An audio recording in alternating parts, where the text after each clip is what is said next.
Good morning guys and welcome back to another video. I've got a really busy day today, including travelling and a lot of things to sort out, non-YouTube related. So I thought for today's video I'll do something a little different from the regular vlog. I'm going to go through everything that I take out with me on the bike. Now I'm not going to go through kit because kit changes massively depending on the weather, whether it's sunny, raining, cold, warm, snowy, windy. There's loads of factors and variables on what kit you should wear. That's another video for another time. Today I'm going to focus on everything else. So first off, I'm going to talk about what's attached to my bike.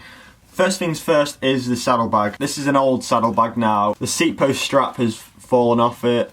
It's knackered, but it still works, so I'm just going to continue using it. Inside here, I carry two things. I've got an inner tube, just a standard 700C. This is a long valve one, 700C by 23 inner tube. And then this is my trusty multi-tool. I've had this multi-tool for about 3 or 4 years now. I've had this since I started cycling actually. As you can see, it is fairly rusty. It is just full of rust now, but when it still works, there's no point in changing it. This is a great multi-tool. It's got all the essential Allen keys. It's got a spoke tool, one tie lever there, and then it's got another tie lever here, which is attached to this chain breaker, which just unscrews like this. And there we have it, 2 tie levers to get off your tyre in case you get a puncture. Now up at the front of my bike, I've got my Garmin 510. This is connected to my heart rate monitor and my SRM power meter. That way I can get all my data in real time to this little head unit. I see my distance, my time, my power, my heart rate. And then underneath my Garmin is my GoPro. Now this goes like this and it's attached on a combo mount. It's a K-edge mount. It's quite an expensive mount in terms of mount. It's only a mount for my Garmin, but it's a neat little way to integrate my Garmin and my GoPro. It just cleans it up a little bit and makes it look much tidier. This little guy is what I use to get all those time lapses when I'm out on the bike. And the final thing that is attached to my bike is obviously my water bottles. Anything under 1 hour, I'll take one 500ml bottle. Anything between 1 and 3 hours, I'll take 2 500ml bottles. Anything over 3 hours, I'll take 2 750ml bottles, the big bottles. And then if I'm doing a really long ride, like a 100-mile ride one day, which can take, say, 5 to 6 hours, I'll stop at the shop at some point on the ride, buy a bottle of water or a bottle of Powerade or some sort of isotonic drink and fill a water bottle back up again. Bidon. Maybe I should call these bidons.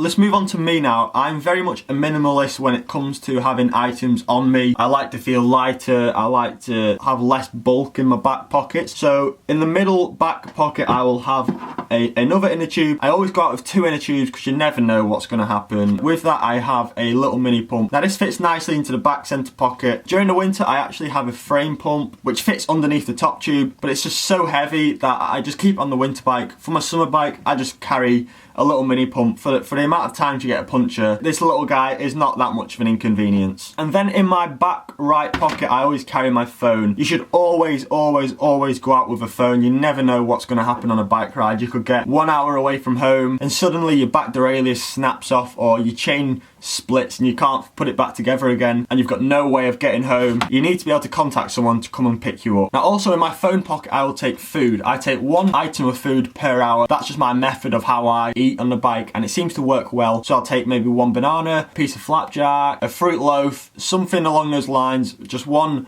small piece of food every hour, and I eat it on the hour. Now that leaves 1 more pocket, my left hand side pocket. This probably isn't going to affect you guys. This isn't something you need to take out on the bike with you.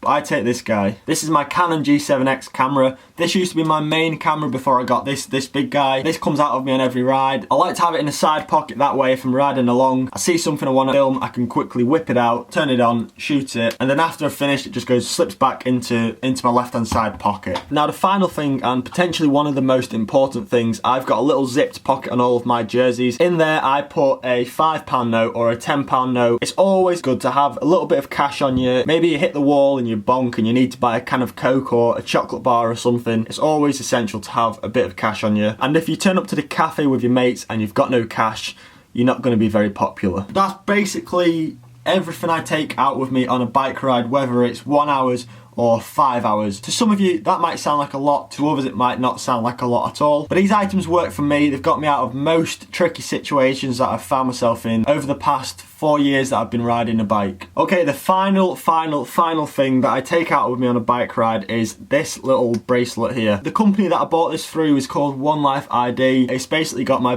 parents' phone number and George's phone number on. You can also get allergies listed. That way, if you're out on the bike and the unfortunate happens, you get knocked off and maybe you get knocked out, passers-by and medical staff can quickly find your loved ones' phone numbers so they can contact them to let them know what's happened. It also gives medical staff any warnings on whether they should not give you a certain type of drug that you may be allergic to. I think this cost about £12 or something. But that is where I'm going to wrap today's video up, guys. I hope you enjoyed that. I hope you took some advice from that. I've had a couple of people ask me now what I take out on the bike. So I thought on a day like today where I'm not doing a lot, I'll just do a video like this to talk to you guys and maybe you'll learn something as well.